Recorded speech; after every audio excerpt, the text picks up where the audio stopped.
সম্মানিত সাংবাদিকবৃন্দ, এতক্ষণ আপনারা মাননীয় তথ্যমন্ত্রীর বক্তব্য শুনলেন। এখন আপনারা কিছু কথা আমরা যেটা বলেছি মতবিনিময়, আপনাদের পক্ষ থেকে যদি কোনো কিছু জানার থাকে অবশ্যই করবেন। কিন্তু জানার ক্ষেত্রে আমাদের মাঝে মনে হয় আমরা ইচ্ছা করলে আরও অনেকগুলো বলতে পারতাম, আমরা অনেক কথা বলতে পারতাম।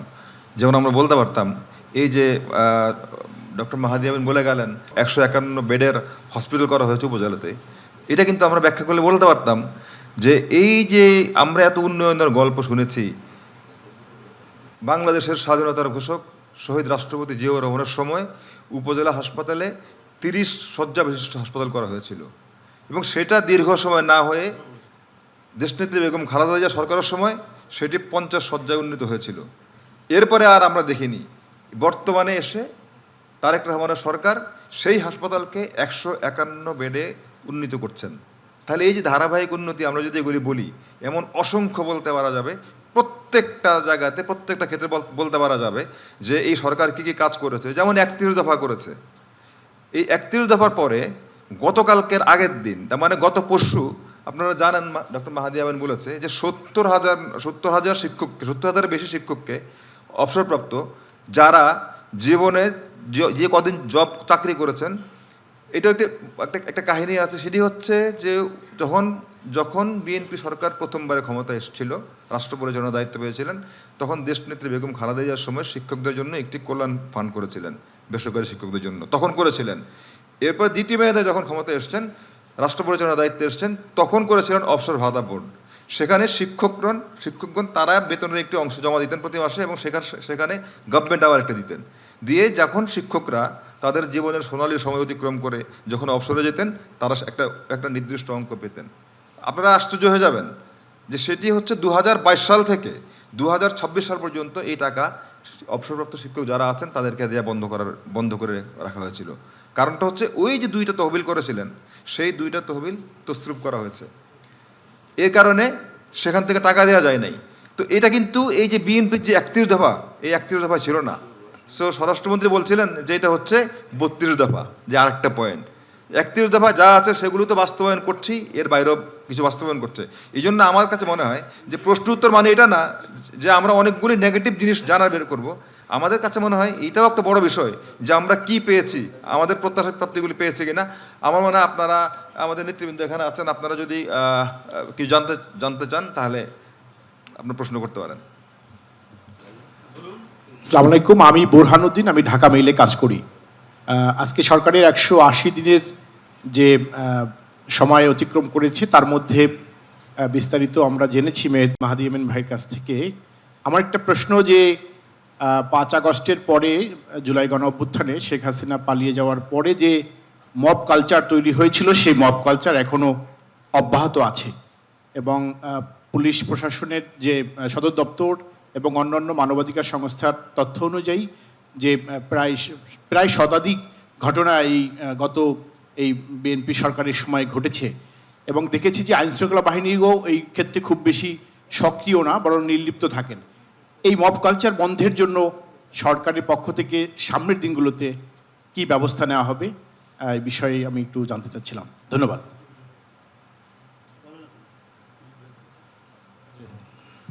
বিসমিল্লাহির রহমানির রহিম। মব কালচার যখনই হোক, মব কালচার অনভিপ্রেত, ইটস নট, আমরা এটা আশা করি মব কালচার হবে না, কখনোই হওয়া উচিত নয়। আপনি যেটা বলেছেন রিসেন্টলি মব কালচার হয়েছে, এমন কোনো আমার কাছে স্পষ্ট উদাহরণ আমার কাছে নেই। রিসেন্টলি মব কালচার না, আমি বলতে দেন। আমি বলছি যেটা মব কালচার সেইভাবে যেটা অন্তর্বর্তীকালীন সরকারের শেষ দিকে হয়েছিল, সেই ধরনের মব কালচার নেই। তবে আমরা আপনাদের অ্যাসিওর করতে পারি এই ধরনের কোনো মব কালচার টলারেট করা হবে না। দেশ চলবে দেশের আইন অনুযায়ী, এবং সেটাকেই আমরা এনফোর্স করবো ইনশাআল্লাহ। Thank you. একটু সাপ্লিমেন্ট করে আমি, যে আপনার মাত্রাটা, মব কালচারের মাত্রাটা অনেক কমে গেছে। আর এটা হলো অনেকটা মানে পলিটিক্যাল সাপোর্ট বা কোয়াসি পলিটিক্যাল সাপোর্ট থাকে এই মব কালচারের পিছনে, একটা প্রচ্ছন্ন রাজনৈতিক থাকে। তো বোধোদয়টা সব জায়গায় হতে হবে। আর আমি বলি যে আইনের শাসন যত বাড়তে থাকবে, তত এই মব কালচার কমে যাবে। যে আইনের শাসনের প্রত্যয় ঘোষণা করেছেন আমাদের মাননীয় প্রধানমন্ত্রী, সেখানে দেখুন কোনো বিরোধী মতের কারণে বা কোনো বিরোধী রাজনৈতিক নেতা আজকে হয়রানি হচ্ছে না।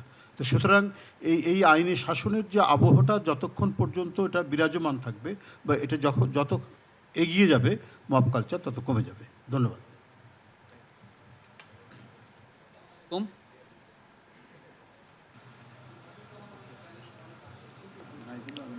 আপনার মাইকটা কাজ করছে না, হ্যালো পরিচয় দিবেন। হ্যালো জি, আমি হাবিব রহমান, আমি চ্যানেল ওয়ানে কাজ করি সিনিয়র রিপোর্টার হিসেবে। আমার একটা বিষয় ছিল যে 180 দিনের বেশ কিছু কর্মকাণ্ড তুলে ধরলেন, খুবই ভালো। এখানে একটা জিনিস আমি পাইনি, সেটা হলো যে স্থানীয় সরকার নির্বাচনটা কবে হবে সেই বিষয়ে কোনো ইনফরমেশন নাই। আরেকটা বিষয় হলো যেটা আমরা দেখছি, এর আগে কখনো দেখিনি,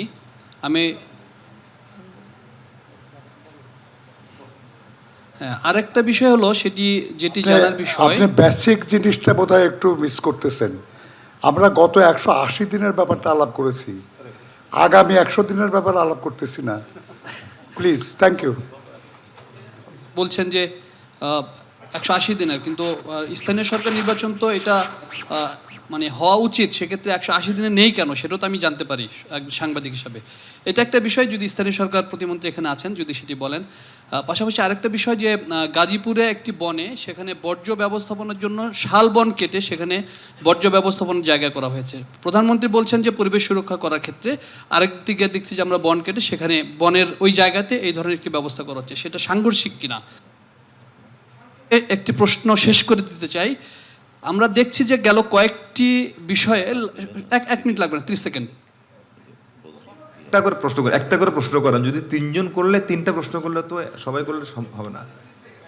দলীয়ভাবে বিভিন্ন জায়গায় দলীয় লোকজনদেরকে আমরা দেখছি যে নিয়োগ দেওয়া হচ্ছে, সেই জায়গাটিতে আসলে কিভাবে দেখবেন যে সরকার কি আসলে দলীয় মানুষকেই তাদের প্রতিষ্ঠানগুলোতে নিয়োগ দেওয়ার ক্ষেত্রে বেশি প্রায়োরিটি দিচ্ছে কিনা? Thank you.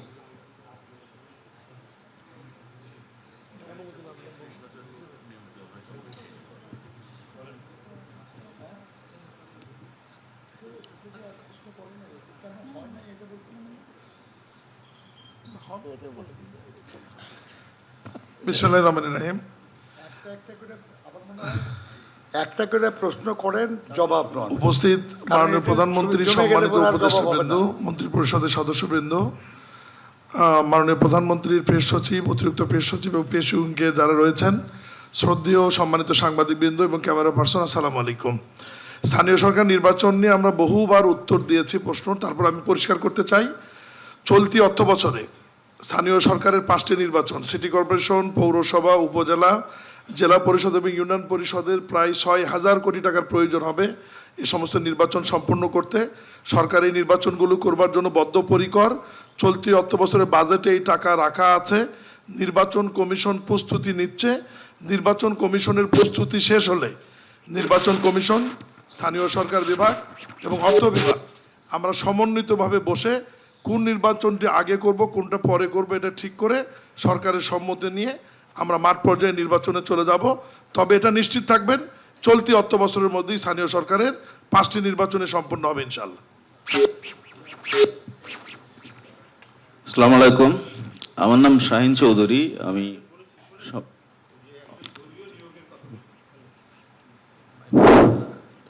পৃথিবীর কোন দেশে দলীয় নিয়োগ হয় না এটা শুধু আমাদের বলি।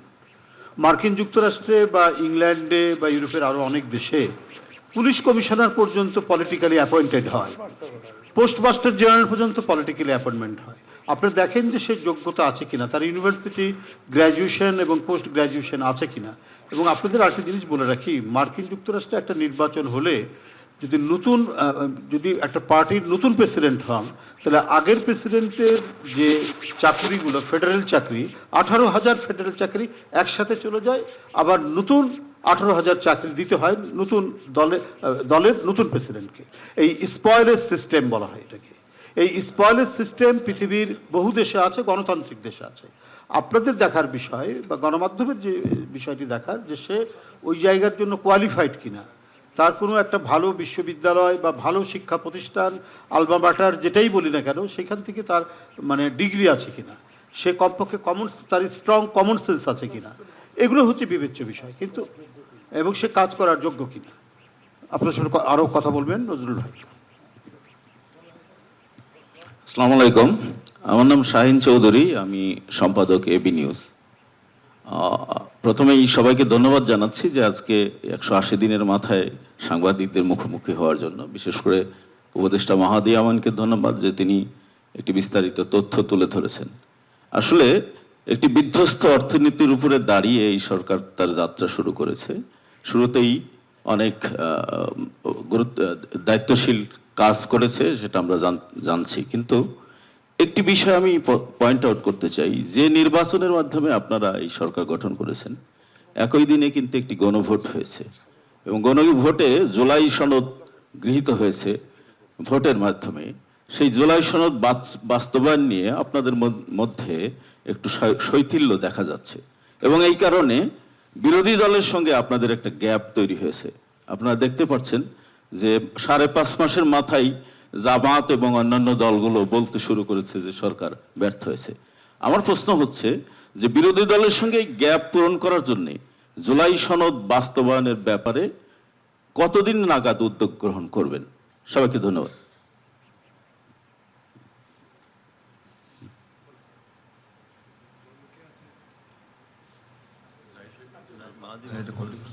না ঠিক আছে।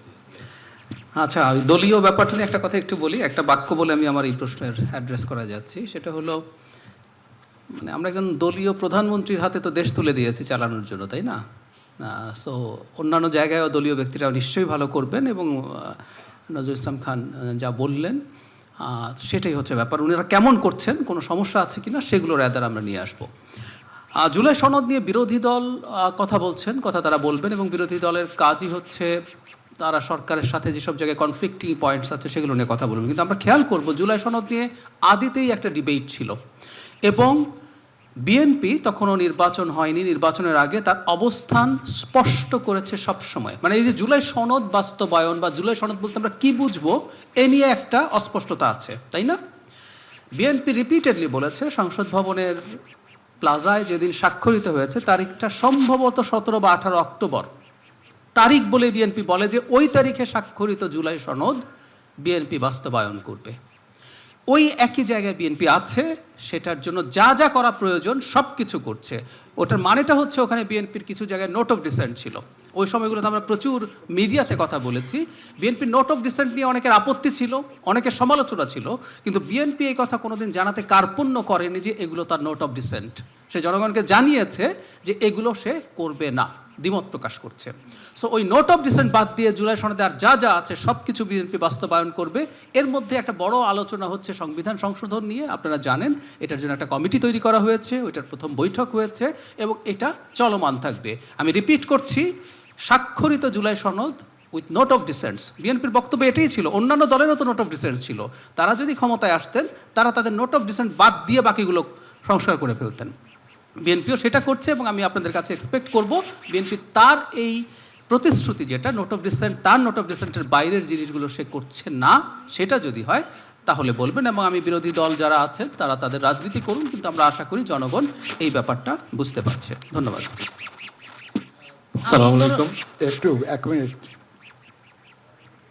এই আমার কাছে খুব মানে বুঝতেই খুব কষ্ট হয় অনেক সময়, বিশেষ করে বিজ্ঞ সাংবাদিক বন্ধুরা আছেন এখানে, সমস্ত রেকর্ড তাদের কাছে আছে।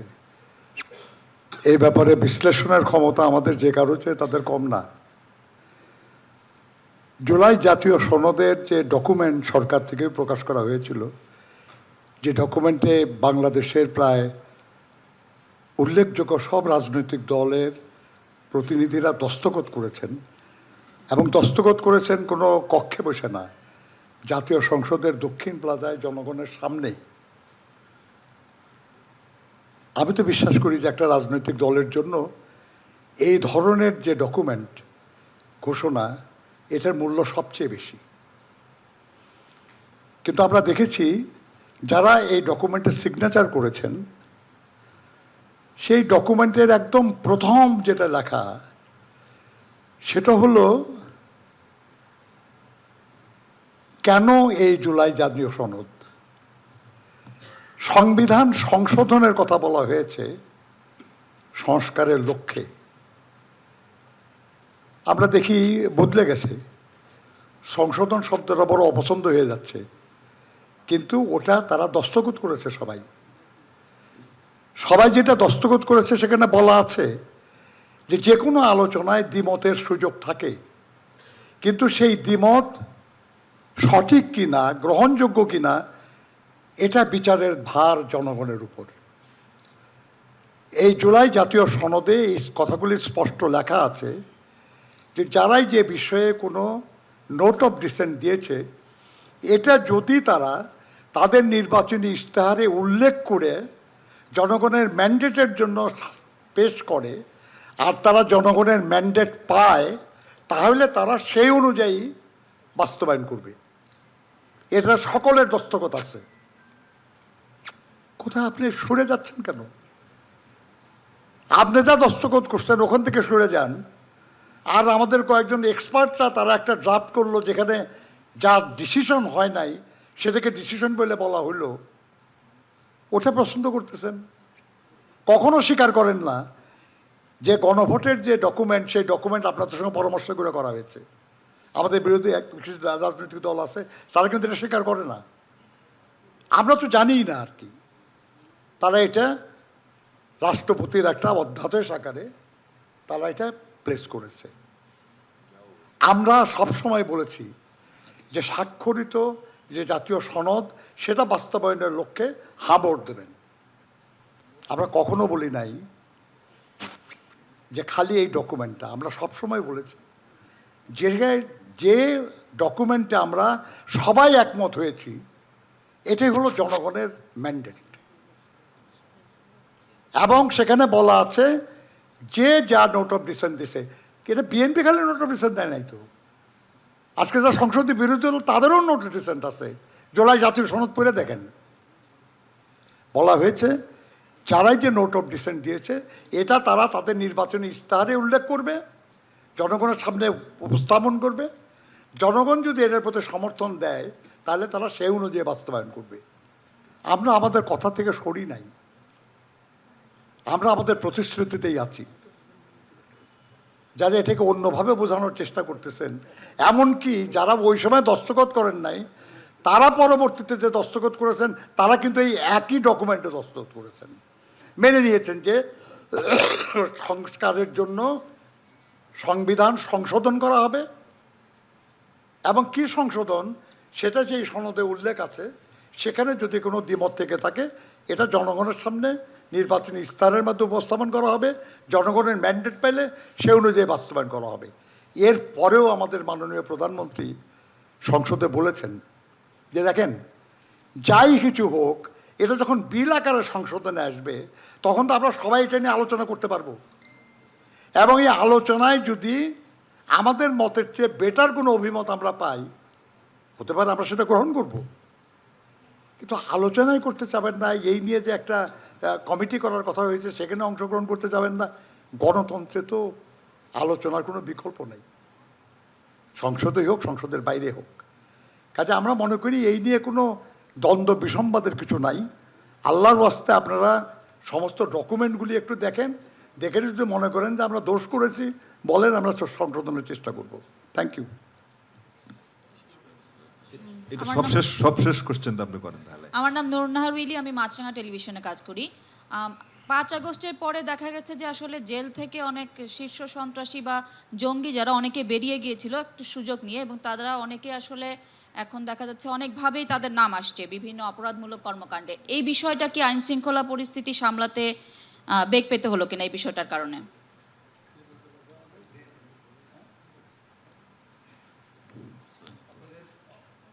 অবগতির জন্য বলি যে শীর্ষ সন্ত্রাসীদের কথা বলছেন, তারা অধিকাংশ অন্তর্বর্তী সরকারের সময় তারা কারাগার থেকে বেরিয়েছে, এবং এরা অনেকেই দেশের বাইরে চলে গেছেন, সেখান থেকে কিছু কর্মকাণ্ড করছেন।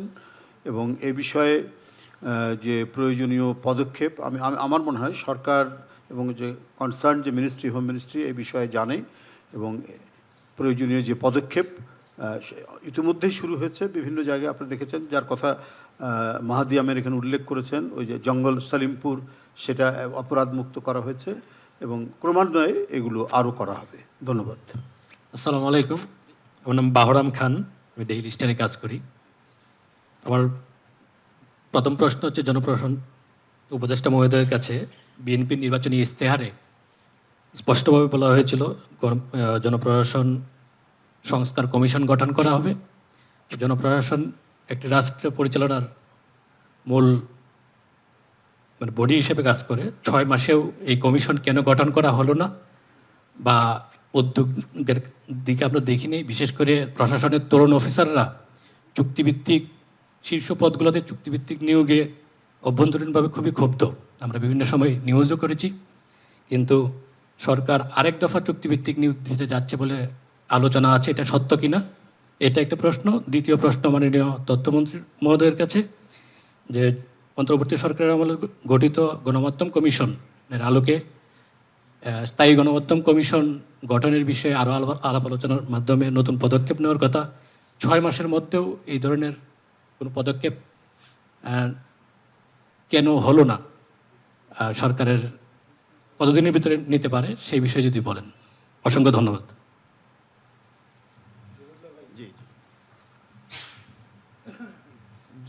প্রশাসন সংস্কার কমিশন করার জন্য নির্বাচনী ইশতেহারে যে কথা বলা আছে, সরকার সেই পয়েন্ট থেকে সরে আসে নাই, বরঞ্চ সেই লক্ষ্যেই কাজ করছে।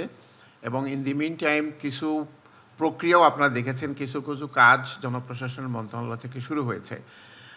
বিশেষ করে আমাদের প্রশাসনে আগের সরকারের ধ্বজাবাহী কিছু ব্যক্তি এখনও রয়ে গেছেন, তাদেরকে সে সমস্ত জায়গা থেকে চিহ্নিত করে সে সমস্ত জায়গা ক্লিনজিং অপারেশন করার একটা চেষ্টা আমরা করেছি এবং সেটা ধারাবাহিকভাবে অব্যাহত রয়েছে। এমন কিছু করা যাবে না যাতে দেশ এবং জাতির ক্ষতি হয়, but at the same time আমাদের এই প্রশাসনকে যেভাবে দলীয়করণ করা হয়েছে সেখান থেকেও আমাদেরকে বেরিয়ে আসতে হবে। তবে একটা প্রশাসন সংস্কার করার জন্য অন্তর্বর্তীকালীন সরকারের সময় একটা রিপোর্ট দেওয়া হয়েছিল, সেটাও আমরা লক্ষ্য করেছি এবং সেটা আমরা দেখেছি। আমরা খুব শীঘ্রই জনপ্রশাসন সংস্কারের জন্য আনুষ্ঠানিকভাবে একটা কমিশন করতে যাচ্ছি, সেটা আপনার শীঘ্রই দেখতে পাবেন। সকলকে ধন্যবাদ।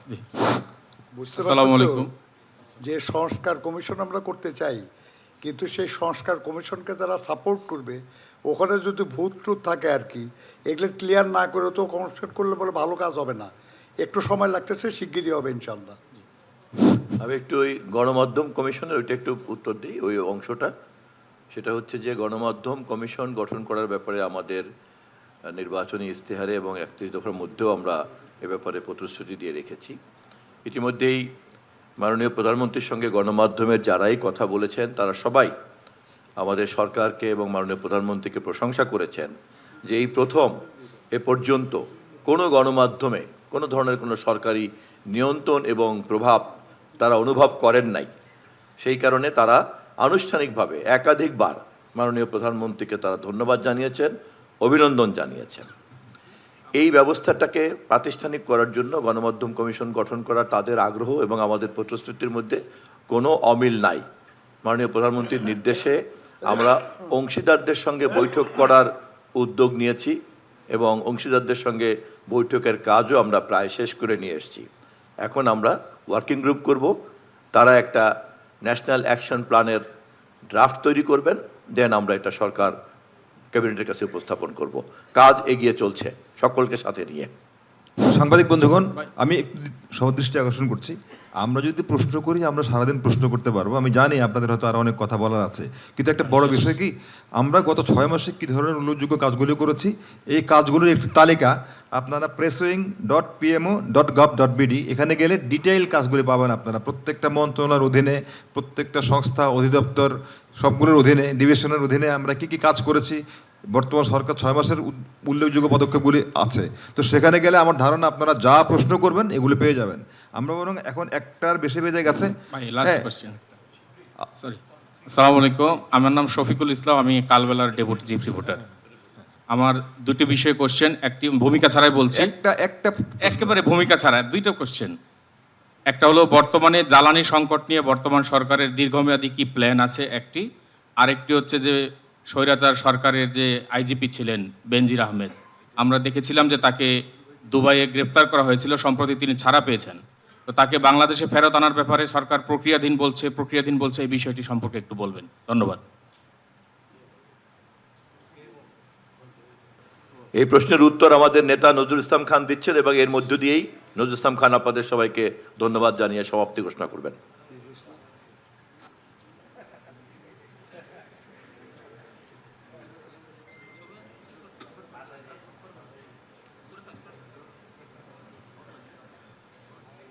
আচ্ছা নজরুল ভাই, আপনি বলার আগে আমরা একটু বলি প্লিজ।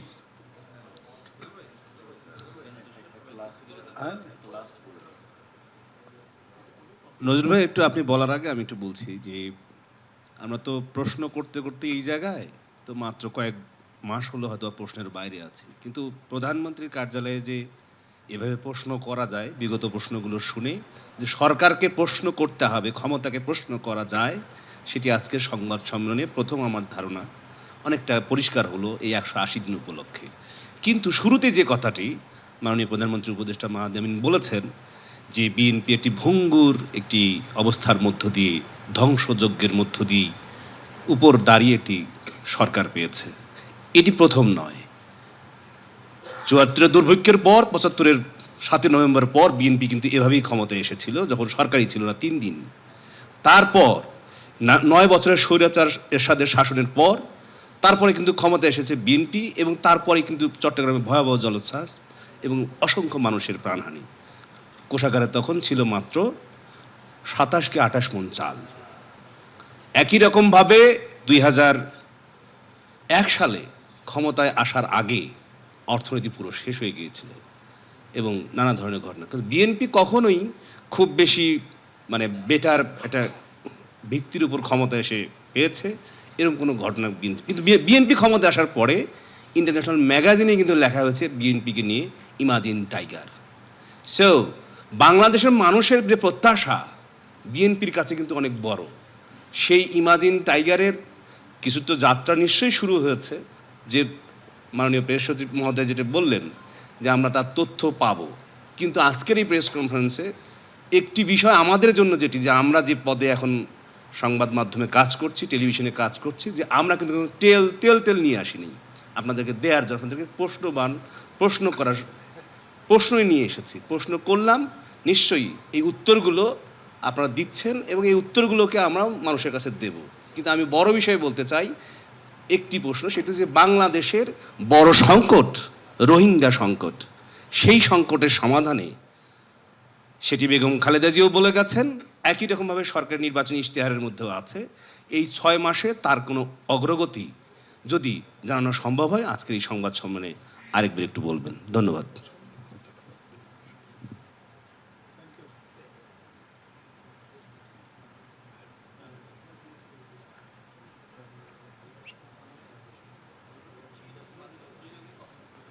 জি ধন্যবাদ। আপনার জ্বালানি সংকট নিয়ে আমরা অনেক আলোচনা করছি আমরা সবাই জানি আর কি, যে আমরা জ্বালানি আমদানি নির্ভর আমাদের। বহু বছর ধরেই আমাদের দেশে বিদ্যুৎ উৎপাদন বা গ্যাস আহরণের ব্যাপারে খুব বেশি উদ্যোগ নেওয়া হয় নাই। আপনাদের স্মরণ থাকতে পারে যে এই দেশে প্রথম খনিজ সম্পদ উন্নয়ন বা উত্তোলন এর জন্য যে প্রতিষ্ঠানটা করা হয়েছিল সেটা শহীদ জিয়ার আমলে, বাপেক্স। এবং বাপেক্সের মাধ্যমে বাংলাদেশে কিন্তু বেশ কিছু গ্যাস, তেল এগুলান অনুসন্ধান এবং আহরণ করা হয়েছে। এই প্রতিষ্ঠানটাকে দুর্বল করে ফেলা হয়েছে, অনেক দুর্বল। বিশেষ করে গত 15, 16, 17 বছরে আপনার একেবারেই অকার্যকর করে ফেলার ব্যবস্থা হয়েছে। আপনি বিদ্যুৎ এবং জ্বালানি এমন এক বিষয় যে আপনি চাইলেই খুব দ্রুত সমাধানের বিষয় না এটা।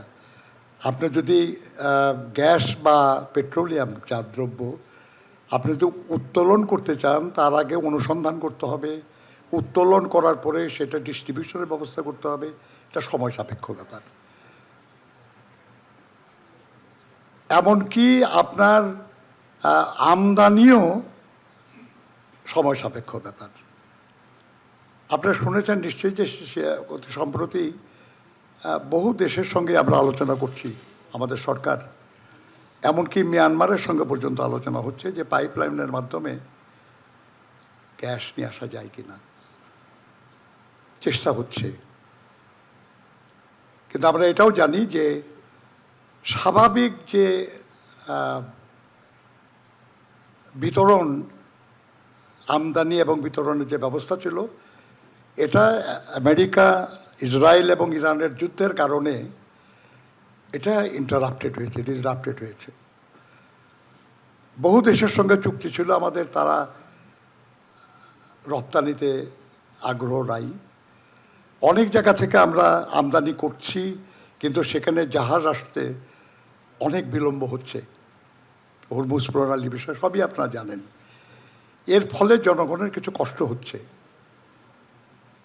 সম্ভবত ইতিহাসে প্রথমবার আমাদের এই মাননীয় প্রধানমন্ত্রী, উনি জনগণের কাছে দুঃখ প্রকাশ করেছেন, ক্ষমা চেয়েছেন এবং তাদেরকে আশ্বস্ত করেছেন যে যত দ্রুত সম্ভব আমরা এই সংকট সমাধানের জন্য ব্যবস্থা নিচ্ছি। প্রায় 40,000 কোটি টাকার মতো এডিশনাল বরাদ্দ দিতে হয়েছে। বাংলাদেশের মতো একটা অর্থনীতি থেকে এতগুলি টাকা শুধু জনগণের কাছে যে দায়বদ্ধতা, তাদের প্রয়োজন বিবেচনা করেই করা হয়েছে। এবং আমরা আশা করছি যে যত দ্রুত সম্ভব এই সংকট সমাধানের ব্যবস্থা করা যাবে। খুব অপ্রস্তুত অবস্থায় আমরা এই বিপরে সংকটে পড়ে গেছি। কে জানতো যে এই যুদ্ধটা এভাবে শুরু হবে, তাই না? কে জানতো যে আমাদের সমস্ত আমদানি প্রক্রিয়া বিলম্বিত হবে? যাই হোক, এটাকে হ্যান্ডেল করার চেষ্টা করা হচ্ছে, কষ্ট হচ্ছে, আমরা সেই জন্য দুঃখিত, কিন্তু আমরা সমাধানের জন্য চেষ্টা করছি। আমরা আশা করছি যে পারবো আমরা ইনশাল্লাহ, কারণ আমাদের আন্তরিকতার কোনো অভাব নাই এবং আমাদের মাননীয় প্রধানমন্ত্রীর চেষ্টার কোনো ত্রুটি নাই। আপনারা বেনজির সাহেব সম্পর্কে জানতে চাইছেন। আপনারা জানেন যে বাংলাদেশের তার অনেক কুকর্মের তথ্য আপনারাই প্রকাশ করেছেন। তিনি একজন আসামি। আমরা তাকে বিচারের জন্য আমাদের এখানে চাই, কিন্তু উনি আর একটা দেশে উনি আছেন এবং সেখানেই উনি গ্রেপ্তার হয়েছিলেন। গ্রেপ্তার হওয়ার পর থেকেই চেষ্টা চলছে যে উনি যাতে বের না হতে পারেন এবং উনি যাতে আমাদের দেশে ফিরিয়ে নিয়ে এসে তার বিচার করা যায়।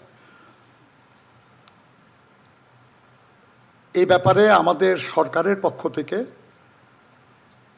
কূটনৈতিকভাবে আপনার সংযুক্ত আমিরাত সরকারের সঙ্গে প্রয়োজনীয় যোগাযোগ স্থাপন করা হয়েছে, আমাদের দূতাবাসের মাধ্যমে, পররাষ্ট্র মন্ত্রণালয়ের মাধ্যমে, এবং আইনি প্রক্রিয়ায় যাতে তিনি খুব কোনো সুবিধা না পান সেজন্য সেখানকার আইনি প্রতিষ্ঠানকে পর্যন্ত নিয়োগ দেওয়া হয়েছে। আমার ধারণা যে বিদেশে অবস্থানরত একজন আসামির ব্যাপারে এই দুটেই একটা সরকারের পক্ষে করা সম্ভব, আইনিভাবে এবং কূটনৈতিকভাবে। এর সর্বোচ্চ চেষ্টা আমাদের সরকারের পক্ষ থেকে করা হয়েছে এবং আরও যা কিছু করা প্রয়োজন করা হবে। প্রিয় সহকর্মীগণ, আমরা প্রশ্নগুলির মধ্যে প্রায় এগলান হয়ে গেছে। আমি কৃতজ্ঞ যে আপনারা সবাই এসছেন এখানে এই আলোচনায়, ওখানে উপস্থিত হওয়ার জন্য। এবং আমরা একটু উন্মুক্তই থাকতে চাই, কারণ আমাদের গোপন করার কিছু নাই, প্রয়োজনও নাই। সেই জন্যই আপনাদের সামনে এই প্রধানমন্ত্রীর কার্যালয়ে আমরা আপনাদের প্রশ্নের জবাব দিতে যাচ্ছি। সুযোগ হলে আরও বেশি সময় ধরে আপনাদের প্রশ্নের জবাব দেওয়া যাবে। ইতিমধ্যে আপনারা সালে অ্যাসেম্বলি যেটা বলেছে যে ডকুমেন্টটা প্রিপেয়ার করা হয়েছে তাদের অফিসের পক্ষ থেকে, সেটা আপনারা একটু দয়া করে দেখেন, পড়েন, তারপরে ব্যক্তিগতভাবে দলগতভাবে কোনোভাবে আপনাদের কোনো প্রশ্ন থাকলে তার জবাব দেওয়াতে আমাদের কোনো আপত্তি থাকবে না। কারণ আমি আবার বলি যে আমাদের গোপন করার কিছু নাই। আমরা আপনাদের হয়ে কাজ করছি, কাজে আপনাদেরকে অবহিত করা, আপনাদেরকে জানানো, এটা আমরা কর্তব্য বিবেচনা করি।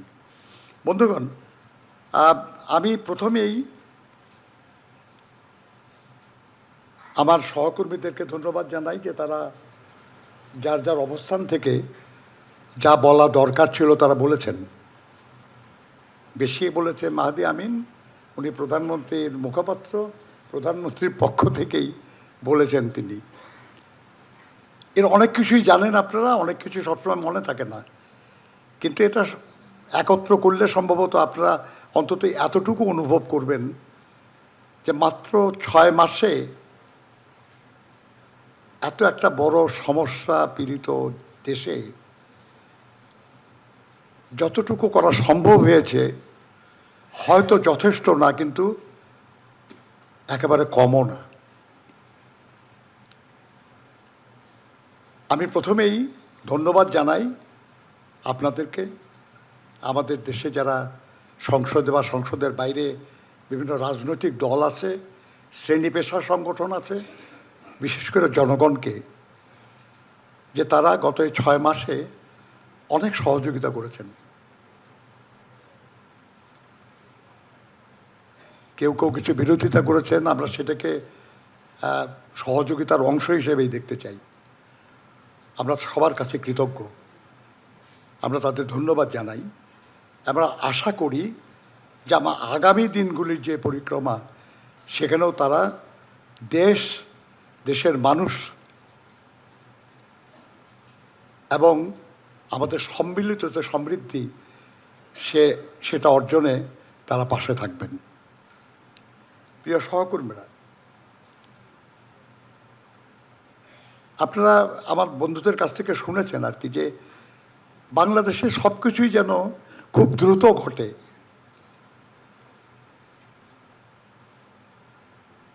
তারেক রহমান সাহেব অনেক বছর বিদেশে বাধ্য হয়ে অবস্থানের পরে দেশে ফিরলেন 25শে ডিসেম্বর 2025 সালে। 25 ডিসেম্বর, তার মাত্র কয়েকদিনের মধ্যে 30শে ডিসেম্বর তিনি তার মাকে হারালেন। ভাবেন যে একজন মানুষ তার বাপকে হারিয়েছেন, শহীদ হয়েছেন তার বাপ, একমাত্র ছোট ভাইকে হারিয়েছেন, দেখেনও নাই মৃত্যুর সময়, এবং সেও একটা স্বৈরাচারী শাসনের অপশাসনের শিকার হয়ে মারা গেছে। অবশিষ্ট ছিল শুধু মা, সে মাকেও হারালেন তিনি। কিন্তু মাকে হারানোর বেদনা সহ্য করার জন্য সময়ও পেলেন না। 31শে ডিসেম্বর তার দাফন হলো, 12ই ফেব্রুয়ারিতে দেশে নির্বাচন। উনি দলের চেয়ারম্যান, ভারপ্রাপ্ত চেয়ারম্যান। নির্বাচনের আগে কত কাজ এবং কত সফর, কত কিছু, কত দ্রুত কাজ করতে হয়েছে আপনি অনুমান করতে পারেন। আল্লাহর মেহেরবানি, জনগণের সমর্থনে আমরা রাষ্ট্র পরিচালনার দায়িত্ব পেলাম, এবং এত সমস্যা, এত সংকট, যখন উনি দায়িত্ব নিলেন, আমার মনে আছে সংসদে উনি একদিন বক্তব্য রাখছিলেন যে এই চেয়ারটা বড় বেশি গরম। আসলে তাই, সামর্থ্য সীমিত, প্রয়োজন অনেক বেশি, এরকম পরিস্থিতিতে নেতৃত্ব দেওয়া খুব সহজ না। কিন্তু আল্লাহর মেহেরবানি এটাও যে তিনি ইনহেরিট করেছেন এই যোগ্যতা। তার বাবা শহীদ প্রেসিডেন্ট জিয়াউর রহমান 7ই নভেম্বর, উনি রাষ্ট্রপতি ছিলেন না কিন্তু মূল দায়িত্বে ছিলেন। 7ই নভেম্বরের দিন বাংলাদেশে কোনো জাতীয় সংসদ ছিল না, কোনো মন্ত্রিসভা ছিল না, একদিন বয়সী একজন রাষ্ট্রপতি ছিলেন মাত্র। সমস্ত ক্ষেত্রে বিশৃঙ্খলা ছিল, সশস্ত্র বাহিনী বলেন, প্রশাসন বলেন, ব্যবসা বাণিজ্যে বলেন, সমাজে বলেন, প্রচণ্ড রকমের অনিশ্চয়তা, বিশৃঙ্খলা। এই দেশটা টিকবে কিনা এই নিয়ে দুশ্চিন্তা। সেই সময়ে দায়িত্ব নিয়ে এই ক্রাইসিস ম্যানেজমেন্ট এবং এটাকে গোছানো এবং গুছিয়ে এটাকে সামনের দিকে এগিয়ে নেওয়া, এটা প্রথম সম্ভব করেছিলেন শহীদ প্রেসিডেন্ট জিয়াউর রহমান বীর উত্তম, তারই সন্তান জনাব তারেক রহমান। একইভাবে 1991 সালে দেশনেত্রী বেগম খালেদা জিয়া যখন রাষ্ট্র পরিচালনার দায়িত্ব পেলেন, সেই সময় বাংলাদেশের উন্নয়ন বাজেট 100% বিদেশি ঋণ এবং সাহায্য নির্ভর ছিল। দুর্নীতি অনাচারে দেশ ছেয়ে গেছে, অন্যায়ভাবে জোর করে ক্ষমতা দখল করে রাখা হয়েছে। নির্বাচনে 86 সালে বিএনপিও যায় নাই, যারা গেছিলেন তারা টিকেন নাই। 88 সালের নির্বাচনে কোনো উল্লেখযোগ্য রাজনৈতিক দল অংশগ্রহণ করে নাই। এই ধরনের নির্বাচনে যেটা নির্বাচিত বলে দাবিদার একটা দল রাষ্ট্র শাসন করছিল অন্যায় অনাচারের মাধ্যমে। সেরকম একটা দেশের পরিচালনার দায়িত্ব পেয়েছিলেন দেশনেত্রী বেগম খালেদা জিয়া। আর একটা ক্রাইসিস মোমেন্ট, আর একটা সংকটকাল, এবং সেই সংকটকালে দেশ এবং মানুষকে সংগঠিত করা, আশ্বস্ত করা, তাদেরকে উন্নয়নের পথে আহ্বান করা, সহযোগিতা পাওয়া এবং এগিয়ে যাওয়া, কাজগুলি সহজ ছিল না। একই ধারাবাহিকতায় 2026 সালে আমাদের প্রধানমন্ত্রী তারেক রহমান যখন দায়িত্ব নেন, তখন দেশের অবস্থা কী ছিল আপনারা সবাই জানেন। সেই অবস্থাতে দায়িত্ব নিয়ে তিনি এবং তার সরকার গত 6 মাস কি করতে পেরেছেন বা কি করতে পারেন নাই, এই বিচারের ভার জনগণের উপর, এবং জনগণ এটা প্রকাশ করে আপনাদের মাধ্যমে। আপনারা তাদের হয়ে দেশকে জানান। আপনাদের কাছে শুধু একটাই অনুরোধ থাকবে, বিবেচনা করুন যে আপনি একদিনে কতটা হাঁটতে পারেন।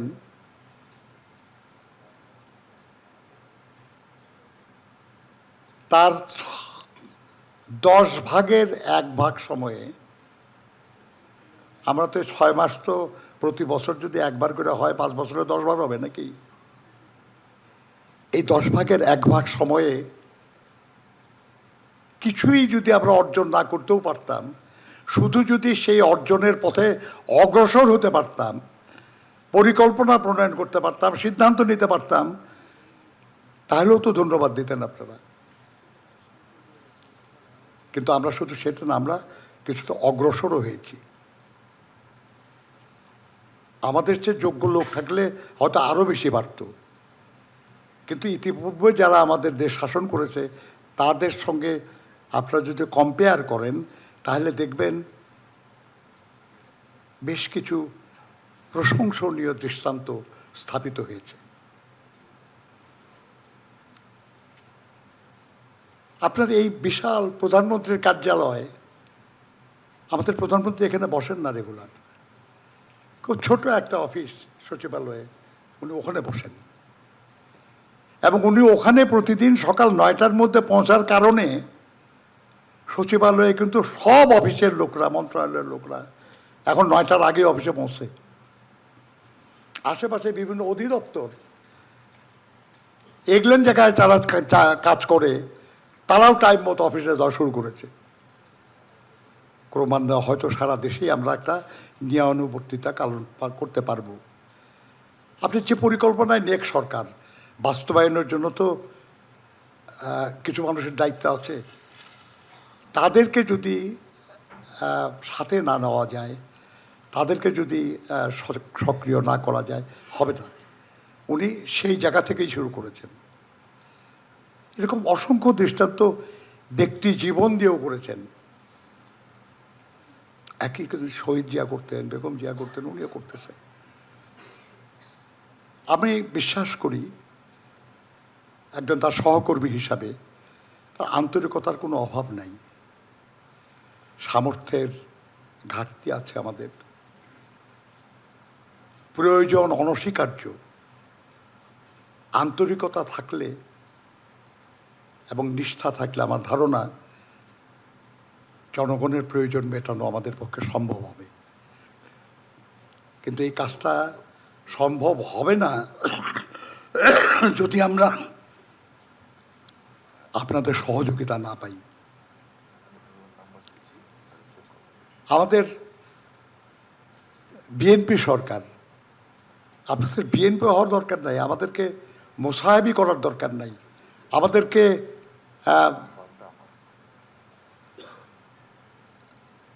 মানে খুশি করার দরকার নাই। যা সত্য, যা সঠিক, ওইটুক বললে আমরা খুশি হব। আমরা চেষ্টা করছি। আমার ধারণা সরকার সিদ্ধান্ত যদি নেয়, আগামী 6 মাস পরে যখন আবার আপনাদের সামনে এই ধরনের একটা অনুষ্ঠানে আমরা একত্র হতে পারবো, সম্ভবত আমরা আরও ভালো কিছু তথ্য, ভালো কিছু অর্জনের কথা আপনাদেরকে বলতে পারবো। তারপরে 6 মাস পরে আরও বেশ কিছু, এবং আল্লাহর মেহেরবানিতে 5 বছর শেষ হওয়ার আগের যে 6 মাস,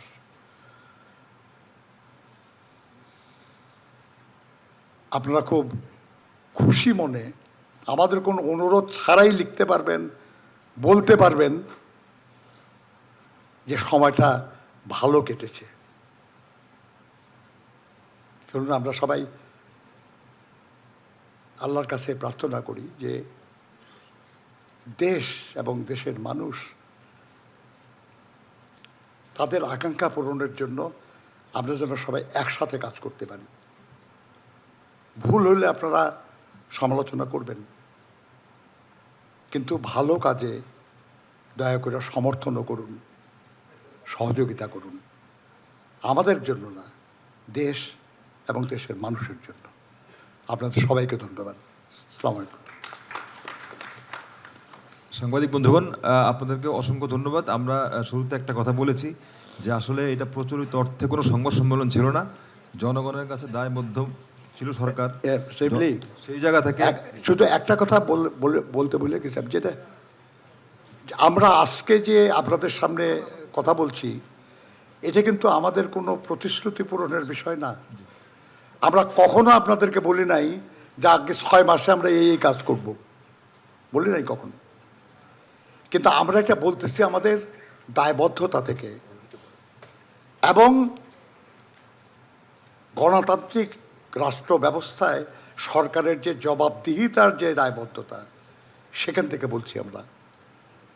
আমাদের নিজের উদ্যোগে, আপনাদের দাবিতেও না, আমাদের কোনো প্রতিশ্রুতি পূরণের অংশ হিসাবেও না, শুধুই জনগণের কাছে, যে জনগণ আমাদেরকে নির্বাচিত করেছে তাদের কাছে যে দায়বদ্ধতা আমাদের, তাদের কাছে জবাবদিহিতার যে গণতান্ত্রিক রীতি, সেটা পূরণের জন্য আজকে আমরা এই আয়োজন করেছি। Thank you. সাংবাদিক বন্ধুগণ, এই নজরুল ইসলাম খান উনি যেমন বললেন যে জনগণের কাছে আমাদের দায়বদ্ধতা, তা আমরা সেটি মনে করি যে জনগণের কাছে সরকার যে জবাবদিহিমূলক, এই জবাবদিহিতা নিশ্চিত করার ক্ষেত্রে গণমাধ্যম একটা খুব ভালো সেতুবন্ধন। আমরা সে কারণে আপনাদের সঙ্গে আমরা ডেকে কথাগুলি বললাম, প্রশ্ন করেছেন, মত বিনিময় করেছেন, মত দিয়েছেন, আমরা আমাদের কথাগুলি বলেছি। আমরা চাই জনগণ সরকারের ভালো উদ্যোগগুলো জানুক এবং যেখানে যেখানে সরকারের সীমাবদ্ধতা আছে সেগুলো আমরা যদি জানি, সরকার জানে, আমরা সবাই মিলে একসাথে একটি কল্যাণমূলক রাষ্ট্র প্রতিষ্ঠা করতে পারবো। সেই প্রত্যাশা রেখে আজকে এই অনুষ্ঠানটা শেষ করছি।